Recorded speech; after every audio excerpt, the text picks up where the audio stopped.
Salam alaikum is Arabic meaning for peace be upon you. And the way you apply that is alaikum salam, which means and upon you peace. It's just like the American hello, hi, how are you doing? Today my speech is about American women living in the Middle East. I want to share with you my experience and some facts that I have found about women and the way that they live in the Middle East.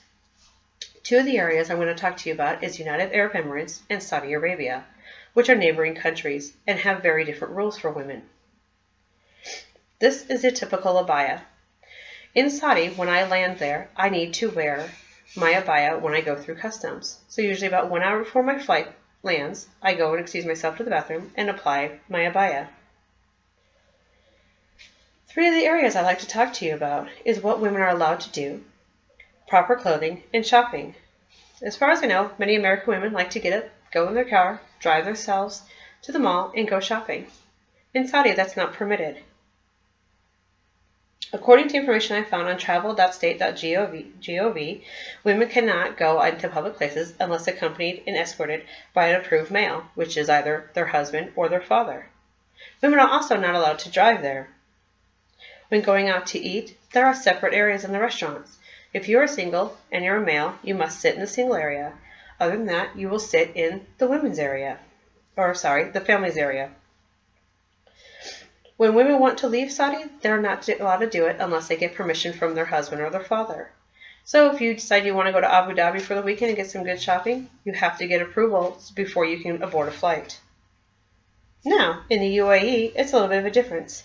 Women can go out whenever they want to, so if some girls want to get together and go out to the mall, they can, because women are allowed to drive there. Expats, who are classified as American, British, and Australian, can get their driver's license as long as they got or have a driver's license from their current country that they're coming from, according to travel.state.gov website.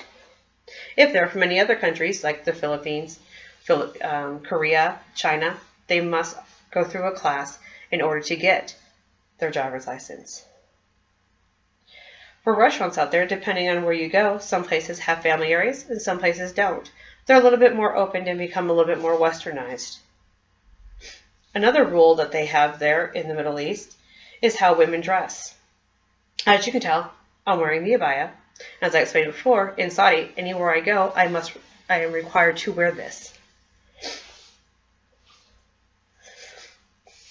In the New York Times on March 14, 2011, Joey Stark reported that she saw religious police can pressure women to wear the abaya to cover their heads.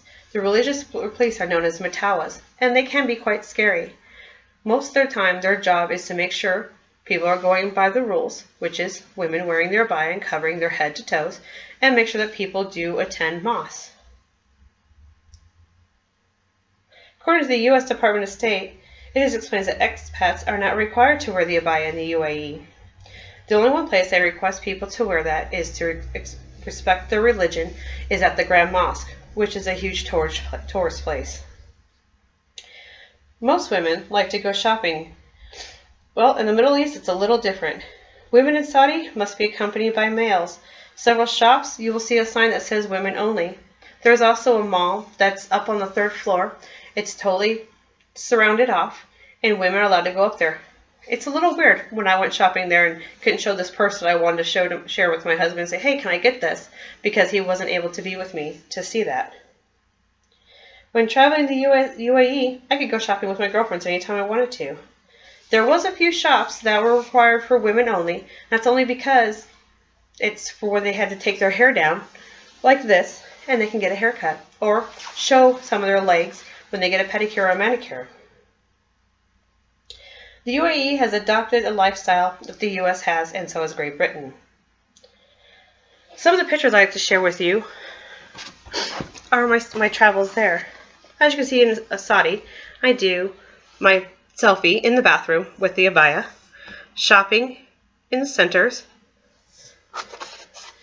In the UAE, there I am shopping with my family, not having to wear that, and this is my trip to the Grand Mosque as I wear the traditional abaya. My conclusion today is that many people complain about their freedoms, but yet don't really realize what it's like to have and follow customs that take away your freedoms that you're used to having. Middle East, parts of it, have become very much like the United States, yet we still have areas like Saudi that are restricted, and it's because of their culture. I hope that you now can see that the Middle Eastern is the same and yet different, depending on your religion and area that you live in. Thank you.